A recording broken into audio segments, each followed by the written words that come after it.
ನಮಸ್ಕಾರ ವಿದ್ಯಾರ್ಥಿಗಳೇ. ಹಿಂದಿನ ತರಗತಿಯಲ್ಲಿ ನಾವು ವಾಕಾರಾಗಮ ಸಂಧಿ ಬಗ್ಗೆ ತಿಳಿದುಕೊಳ್ಳೋಣ. ಯಾವ ಸಂಧಿ ಅಂದರೆ ವಾಕಾರಾಗಮ ಸಂಧಿ. ನಾವು ಹಿಂದಿನ ತರಗತಿಯ ವಿಡಿಯೋದಲ್ಲಿ ಆಗಮ ಸಂಧಿಯಲ್ಲಿ ಬರ್ತಕ್ಕಂಥ ಎರಡು ವಿಧಗಳು ಯಾವ್ಯಾವು ಅಂತ ಹೇಳಿದ್ದೆ. ಅವು ಯಕಾರಾಗಮ ಸಂಧಿ ಆಗಿರ್ಬೋದು ಮತ್ತು ವಕಾರಾಗಮ ಸಂಧಿ ಆಗಿರ್ಬೋದು. ಇವೆರಡು ವಿಧಗಳಂತ ನಾನು ಹೇಳಿದೆ.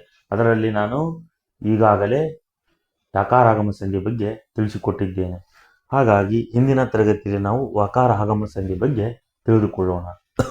ಹಾಗಾದರೆ ವಕಾರಾಗಮ ಸಂಧಿ ಎಂದರೇನು ಅಂತ ನೀವು ಕೇಳಿದಾಗ, ವಕಾರಾಗಮ ಸಂಧಿ ಅಂದರೆ ಸ್ವರದ ಮುಂದೆ ಸ್ವರವು ಬಂದು ಸಂಧಿ ಆಗುವ ಸಂದರ್ಭದಲ್ಲಿ ಹೊಸದಾಗಿ ವಾಕಾರವು ಬಂದರೆ ಅದನ್ನು ನಾವೇನಂದಪ್ಪ ಅಂತಂದರೆ ವಕಾರ ಆಗಮ ಸಂಧಿ ಅಂತ ನಾವು ಹೇಳ್ಬೋದು.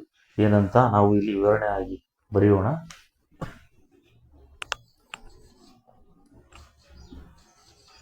ಸ್ವರದ ಮುಂದೆ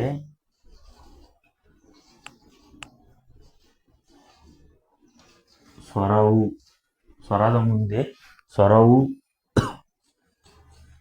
ಬಂದು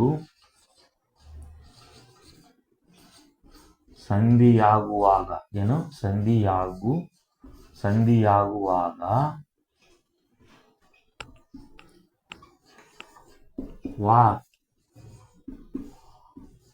ವಾಕಾರವು ಹೊಸದಾಗಿ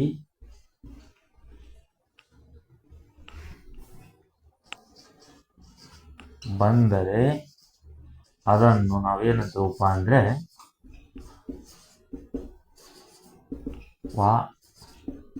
ವಾಕಾರಾಗಮ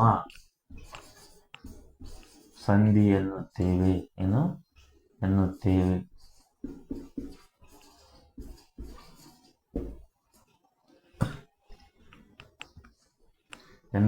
ನೋಡಿ, ಸ್ವರದ ಮುಂದೆ ಸ್ವರವು ಬಂದು ಸಂಧಿಯಾಗುವಾಗ ವಾಕಾರವು ಅಕ್ಷರವು ಹೊಸದಾಗಿ ಬಂದಿರತಕ್ಕಂಥ ಸಂದರ್ಭವನ್ನು ನಾವೇನಂತೇವೆ ವಕಾರ ಆಗಮ ಸಂಧಿ ಅನ್ನುತ್ತೇವೆ. ಹಾಗಾದರೆ ಈ ವಕಾರ ಆಗಮ ಸಂಧಿಯ ಕೆಲವೊಂದು ಉದಾಹರಣೆಗಳನ್ನು ನಾವು ನೋಡೋಣ. ಹಾಗಾದರೆ ಒಂದನೇ ಉದಾಹರಣೆ ಏನಂತ ನೋಡ್ಬೋದಪ್ಪ ಅಂತಂದರೆ, ನಾವು ಗುರುವಿಗೆ ಎಂಬ ಪದವನ್ನು ನಾವು ಬಿಡಿಸಿ ಬರೋಣ. ಯಾವುದು? ಗುರುವಿಗೆ. ಗುರುವಿಗೆ ಈ ಪದವನ್ನು ನಾವು ಬಿಡಿಸಿ ಬರೆದಾಗ ಏನಾಗುತ್ತಪ್ಪ ಅಂದ್ರೆ, ಗುರು ಪ್ಲಸ್ ಹೀಗೆ ಅಂತ ನಾವು ಬರಿಬೋದು. ಗುರು ಪ್ಲಸ್ ಹೀಗೆ ಅಂತ ಬರೆದ್ರೆ ಇದು ಗುರುವಿಗೆ ಅಂತ ಆಗುತ್ತೆ. ಗುರುವಿಗೆ ಅಂತಲೇ ಬರಿಬೋದು. ಹಾಗಾದರೆ ವಿದ್ಯಾರ್ಥಿಗಳೇ, ನಾವು ಯಾವುದೇ ಒಂದು ಸಂಧಿ ಕಾರ್ಯವನ್ನು ಮಾಡಿದಾಗ ಈ ಮೊದಲಲ್ಲಿರ್ತಕ್ಕಂಥ ಪದಕ್ಕೆ ಏನಂತೇವೆ ನಾವು ಪೂರ್ವ ಪದ ಅನ್ನುತ್ತೇವೆ, ಮತ್ತು ಇನ್ನೊಂದು ಬಿಡಿಸಿ ಬರೆದ ಪದಕ್ಕೆ ಉತ್ತರ ಪದ ಅಂತ ಹೇಳ್ತೇವೆ. ಮೊದಲನೇ ಪದಕ್ಕೆ ಏನಂತೇವೆ ಪೂರ್ವ ಪದ ಅನ್ನುತ್ತೇವೆ. ಇಲ್ಲಿ ಪ್ಲಸ್ ಹಾಕೊಂಡು ಇದಕ್ಕೆ ಉತ್ತರ ಪದ ಅಂತ ಬರಿಬೋದು. ಉತ್ತರ ಪದ ಅಂತ ಬರಿಬೋದು. ಯಾವುದೇ ಸಂಧಿಗಳು ನಾವು ತಗೊಂಡಾಗ ಈ ವಕಾರಾಗಮ ಸಂಧಿ ಬಿಟ್ಟು ಇನ್ನು ಉಳಿಕೆದ ಯಾವುದೇ ಸಂಧಿ ನಾವು ಮಾಡಬೇಕಾದ್ರೆ ಈ ಸಂಧಿ ಕಾರ್ಯ ನಾವು ಬಿಡಿಸಿ ಬರೆದಾಗ ಇದು ಮೊದಲನೇ ಅಕ್ಷರ ಪೂರ್ವ ಪದ ಹಾಗೂ ಎರಡನೇ ಅಕ್ಷರ ಉತ್ತರ ಪದ ಅಂತ ನಾವು ಪ್ರತಿಯೊಂದು ಸಂಧಿ ಕಾರ್ಯ ಬಿಡಿಸಿದಾಗ ನಾವು ಈ ಥರ ಬರೀಬೇಕು. ನಂತರ ಇಲ್ಲಿ ಏನು ಹೇಳ್ತೀವಿ, ಈ ಪೂರ್ವ ಪದದ ಕೊನೆಯಲ್ಲಿರ್ತಕ್ಕಂಥ ವ್ಯಂಜನಾಕ್ಷರದಲ್ಲಿ ಏನು ಬಂತಪ್ಪ ಅಂದರೆ ರು ಐತಲ್ಲ, ಆ ವ್ಯಂಜನಾಕ್ಷರದಲ್ಲಿ ಹೂ ಇದೆ ನೋಡಿ, ಹೂ ಐತಿ. ಪ್ಲಸ್ ಈ ಉತ್ತರ ಪದದ ಮೊದಲನೇ ಅಕ್ಷರದ ಸ್ವರ ಏನಾಗಿತ್ತಪ್ಪ ಅಂದರೆ ಈ ಆಗಿದೆ. ಇದಕ್ಕೆ ಇಲ್ಲಿ ಇಡಬೇಕು ಬರದೆ ಅಂದರೆ ನೆಕ್ಸ್ಟ್ ಆಯ್ತು. ಹಾಗಾದರೆ ಹೆಂಗೆ ಉದಾಹರಣೆ ಆಗಿದೆ ಸರ್ ಅಂತ ನೀವು ಕೇಳ್ಬೋದು. ವಕಾರ ಆಗಮ ಸಂಧಿ ನೋಡಿ, ಸ್ವರದ ಮುಂದೆ ಸ್ವರವು ಬಂತು ನೋಡಿ, ಸ್ವರದ ಮುಂದೆ ಸ್ವರವು ಬಂದು ಸಂಧಿಯಾಗುವಾಗ ಇಲ್ಲಿ ವಾಕಾರವು ಹೊಸದಾಗಿ ಬಂದರೆ, ಹೊಸದಾಗಿ ಎಲ್ಲಿ ಬಂತು ನೋಡಿ, ಹೊಸದಾಗಿ ಬಂತ, ಇದು ವಾಕಾರ, ವಿ ಅನ್ನೋದು ವಾಕಾರ. ಹೊಸದಾಗಿ ಬಂದರೆ ಅದನ್ನೇ ನಾವು ವಕಾರ ಆಗಮ ಸಂಧಿ ಅಂತ ಕರಿತೇವೆ.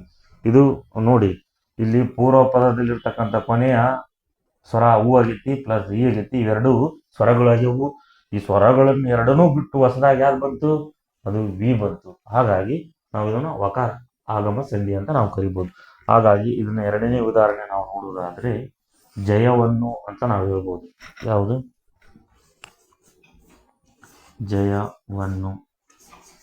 ಜಯವನ್ನು ನಾವು ಬರೆದಾಗ ಜಯ ಪ್ಲಸ್ ಏನು? ಜಯ ಪ್ಲಸ್ ಅನ್ನು ಅಂತ ಬರೀಬೋದು. ಏನು? ಜಯ ಪ್ಲಸ್ ಅನ್ನು. ನೋಡಿ, ಜಯವನ್ನು ಜಯ ಪ್ಲಸ್ ಅನ್ನು ಅಂತ ನಾವು ಬರೆದ್ರೆ ಅದು ಮತ್ತು ಜಯವನ್ನೇ ಆಗುತ್ತೆ. ಈ ಕಡೆ ಒಂದು ಸೈಡ್ ಬರೋಣ, ಬಲಗಡೆ ಸಂಧಿ ಕಾರ್ಯ ಬಿಡಿಸಲು ನಿಮಗೆ ಸಹಾಯಕವಾಗುತ್ತೆ. ಇಲ್ಲಿ ಬರೋದ್ರೆ ಅರ್ಥ ಆಗುತ್ತೆ. ಇದನ್ನು ಆ ಕಡೆ ನಾನು ಬರೆದೆ. ಇಲ್ಲಿ ನೋಡಿ, ಪೂರ್ವ ಪದದ ಕೊನೆಯಲ್ಲಿ ಹಚ್ಚಿರ್ತಕ್ಕಂಥ ವ್ಯಂಜನ ಯಾಕ್ ಪ್ಲಸ್ ಅಂದ್ರೆ ಆಗುತ್ತೆ. ಮತ್ತೆ ಉತ್ತರ ಪದದ ಮೊದಲ ಅಕ್ಷರ ಆತು.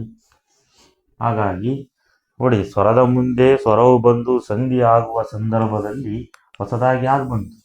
ಇಲ್ಲಿ ನೋಡಿ, ವಾ ಬಂತು. ವಾ ಬಂತ ಹೊಸದಾಗಿ ವಾ ಬಂತು. ಈ ನಿಯಮ ಹೇಳ್ತದೆ ನೋಡು, ವಾಕಾರ ಆಗಮವಾಗಿ ಬಂತು. ಹಾಗಾಗಿ ನಾವು ಇದನ್ನು ವಾಕಾರ ಆಗಮ ಸಂಧಿಗೆ ಉದಾಹರಣೆ ನೋಡ್ಬೋದು. ಹಾಗಾದ್ರೆ ಇನ್ನೊಂದು ಉದಾಹರಣೆ ನಾವು ಯಾವ್ದು ನೋಡೋಣ ಅಂತಂದ್ರೆ ಮನವನ್ನು ನಾವು ಬರಿಬೋದು. ಯಾವುದು? ಮೂರನೇ ಉದಾಹರಣೆ ನೋಡ್ಬೇಕಾದ್ರೆ ಮನವನ್ನು ನೋಡೋಣ. ಮೂರನೇ ಉದಾಹರಣೆ ಮನವನ್ನು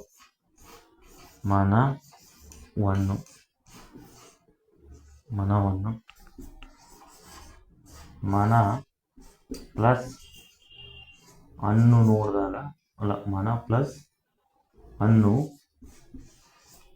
ಮನವನ್ನು ಆತು.